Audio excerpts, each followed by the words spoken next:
পার্বতী মাসির বিয়ের সোহাগ জল আনতে আজকে আমরা পদ্মা নদীতে গেছিলাম সবাই মিলে। তো সেক্ষেত্রে পার্বতী মাসির মা সহ আরও যারা আত্মীয় স্বজন আসছিল সবাই এই যে কমলা রঙের এবং হলুদ রঙের কাপড় পরেই পদ্মা নদীর উদ্দেশ্যে রওনা দিছিল পার্বতী মাসির সোহাগ জল আনার জন্য। আর এই সোহাগ জল দিয়েই পার্বতী মাসিকে স্নান করানো হবে। এটাই আমাদের হিন্দু ধর্মের রীতিনীতির একটা অংশ। সেক্ষেত্রে সবাই মিলে এরকম ঢাক ঢোল বাজিয়ে পদ্মা নদীতে যাচ্ছে।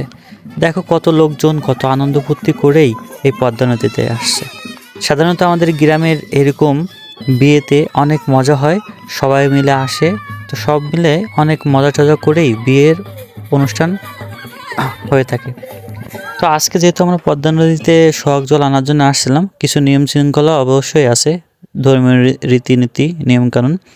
সেক্ষেত্রে এখন যে 5টা পাটকুড়ির সাথে আমের পল্লু দিয়ে এইখানে গাইড়ে দেওয়া হয়েছিল। তো এখন এইখানে 5টা পান সুপারি তারপরে কিছু মিষ্টি দিয়েই সূর্যদেবের উদ্দেশ্যে মানে পূব দিক মুখ করে এই পাটখড়িগুলো গাড়া হয়েছিল। আরও কিছু নিয়মকানুন আছে, এইখানে সিঁদুরের ফোঁটা দেওয়া হয়েছে, তারপরে এখানে প্রণাম করা হয়েছে। তো দেখো এখন হচ্ছে 5টা পান, এই 5টা যে পাটখড়ি দিয়ে আমের পল্লব দেওয়া হয়েছিল ওইখানে দেওয়া হবে। ওইখানে দেওয়ার পরে নিবেদন করার পরে তারপরে প্রণাম করার পরে ওইখানে সিঁদুর ফোঁটা দিয়ে তারপরে দেখো আরও কি কি হতে থাকে।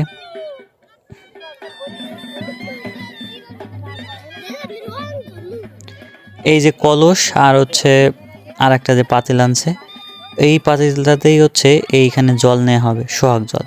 তারপরে আরও 7টা বাড়ি থেকেই কিন্তু সোহাগ জলের আয়োজন করা হবে।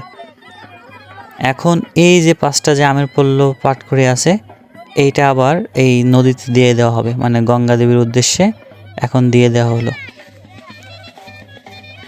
যেটা বলতেছিলাম যে এই যে এখান থেকে কিছুটা জল নিয়ে যাওয়ার পরে মানে এই পাইলেতে করে আর বাকি 7টা ঘর, সম্ভবত 7টা ঘর থেকে কিছুটা কিছুটা জল নিয়ে তারপরে এক কলস জলের মধ্যে এই জলটা দিয়ে মিশিয়ে তারপরে স্নান করানো হয়।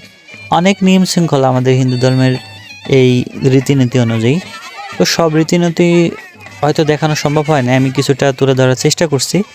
তো সবাই দেখো, এই হচ্ছে মেয়ের মা, মানে দিদিমা হয় আমার, পার্বতী মাসির মা। এখন হচ্ছে যে জলে ছুরি দিয়ে জলটা কাটা হচ্ছে, মানে 7বার কাটার পরে মানে যার বিয়ে তার নাম করেই এই জলটা কাটা হয়। তারপর ওইটাতেই করেই আবার 7বার করেই ওই জলটা আবার এই পাতিলের ভিতর দেওয়া হয়। পাতিলের ভিতর দেওয়ার পরে কিছুটা জল নেওয়া হয় এখান থেকে, সেটাই করতেছে। তারপরে ওই যে বললাম 7টা বাড়ি থেকে আর কি জল নেওয়া হয়, নিয়ে মিক্সড করে তারপরে স্নান করানো হয়। এইটাও একটা উৎসবমুখর পরিবেশ, সবাই মিলে এরকম আনন্দ ফুর্তি করেই তারপরে কিন্তু আসছে এখানে। আর বাকি যারা আসছে তারা সাথে কলস নিয়ে আসছে ঠিকই, কিন্তু তারা মূলত ভিডিওতে দেখানোর জন্য এই কলসগুলো নিয়ে আসছে। তাছাড়া তারা কিন্তু এই কলসে করে জল নিয়ে যায় না। তবে যাই হোক, এইখানের আচার আচরণ মানে এখানে যে নিয়ম নীতি সেগুলো হয়তো বা পালন হয়ে গেছে। এখন হচ্ছে সবাই বাড়ির উদ্দেশ্যে যাবে। আর বাড়িতে যে কি আচার আচরণ আছে সেটা আমি জানি না, সেটা তোমরা দেখতে থাকো, আশা করি তোমরা আরও কিছু দেখতে পাবা। এই দেখো এখন হচ্ছে চালন কুলাও এখানে নিয়ে আসছিল, তারপর আয়ুষরাও নিয়ে আসছিল। সবাই এখন বাড়ির উদ্দেশ্যে রওনা দিতেছে। কতটা আনন্দ ফুর্তি করেই কিন্তু ধুমধাম করেই বিয়ের অনুষ্ঠান করা হয়, বিশেষ করে আমাদের হিন্দু ধর্মের রীতিনীতি অনুযায়ী। তো বাকিটা তোমরা দেখতে থাকো।